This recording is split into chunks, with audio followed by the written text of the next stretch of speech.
The family boarded the first-class cabin, their presence turning heads, not with admiration, but quiet hostility. Whispers spread, eyes narrowed. Then, the flight attendant approached, her expression cold. "You need to leave," she said, her voice firm. Confusion turned to humiliation as security was called. Forced off the plane, the family stood on the tarmac, stunned. But what happened next? It wasn't just about one flight. It was about power, perception, and truth. The flight attendant never saw coming. By the time she realized who they were, it was too late. Don't forget to like this video, share it with your friends, and subscribe to our channel for more inspiring tales. It was supposed to be a routine flight, another trip for the Carter family, a successful black billionaire couple traveling with their young daughter. Dressed in tailored suits and designer luggage in tow, they confidently walked through the airport. People stared, some with admiration, others with disbelief. A black family in first class? Some passengers whispered and others scoffed. As they boarded, a flight attendant's gaze locked onto them. Her polite smile faltered, replaced by something colder, suspicion. She watched them settle into their luxury seats, her grip tightening on the service tray. Something about them didn't sit right with her, and soon she would act on it. What happened next wasn't just about a flight. It was about privilege, perception, and a mistake that would change everything. The flight attendant's smile was thin, forced. She lingered near the Carter family, eyes darting over their expensive clothing and poised demeanor. Something about them didn't sit right with her. She cleared her throat, stepping forward. "Excuse me," she said, voice clipped. "Can I see your tickets?" Mr. Carter raised a brow but handed them over without question. She studied them, lips pressing into a thin line. First class. Paid in full. Her fingers tightened around the paper before she returned it, barely masking her disapproval. Minutes passed, but she couldn't let it go. She whispered to a co-worker, casting glances at the family. Then her decision was made. She returned with security. "There's been a mistake," she announced. "These seats aren't yours. You need to leave." Gasps rippled through the cabin. Mrs. Carter straightened.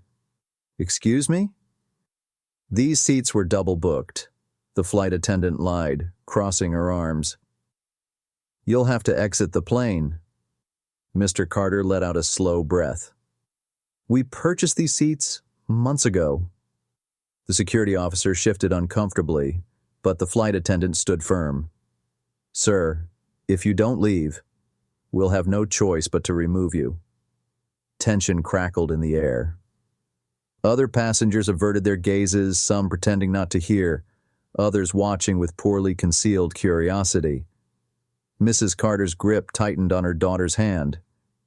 This is unacceptable, but she knew. They both knew. It wasn't about the seats. A choice hung in the air: stand their ground and risk escalation, or step off with their dignity intact. Then, a voice rang out, a businessman in first class. "If it were a white family, you wouldn't be doing this." Murmurs. Shifting bodies. The flight attendant's face burned red, but they refused to back down. The Carters gathered their things, hearts pounding, humiliated, furious. As they stepped off the plane, Mrs. Carter turned for one last look at the flight attendant. If only she knew the mistake she had just made. The Carters stood on the tarmac, the heat of humiliation burning hotter than the sun above them. Their daughter clutched her mother's hand, confused, her wide eyes searching for answers. Mrs. Carter swallowed back the sting of tears. Not here, not in front of them. Inside the plane, the flight attendant stood tall, satisfied. She had done her job, kept order. But then, the murmurs started. A passenger pulled out their phone, scrolling furiously. A businessman whispered to his seatmate. And then, A gasp. The airline's CEO had just issued a statement.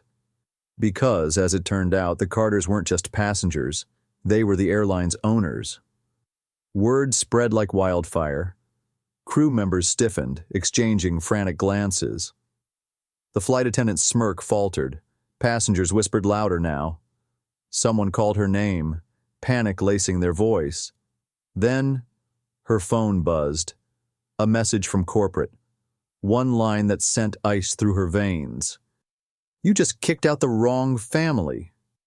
She turned back toward the jet bridge, her stomach twisting. Outside, the Carters stood still, waiting. But this time, they weren't the ones who would be leaving in disgrace. She was. The airline wasted no time. By the next morning, headlines blazed across every major news outlet. Flight attendant kicks black billionaire's family off plane. Instantly regrets it. The backlash was swift. Social media erupted. Calls flooded corporate offices. Investors demanded answers. The Carters, however, didn't seek revenge. They didn't need to. Their silence spoke louder than any lawsuit ever could. Instead, they released a statement. "We don't want apologies. We want change." The flight attendant was dismissed, but the problem wasn't just her. It was the system that made her believe she had the power, the right, to decide who belonged and who didn't. This wasn't just about one family. It was about every black traveler who's ever been questioned, every professional who's been underestimated, and every person who's been judged before they've spoken a single word. So now the question remains, how many more headlines before the world finally learns? Enjoyed this story? Don't forget to like this video, share it with your friends, and subscribe to our channel for more inspiring tales. Let's spread the message of hope and unity together.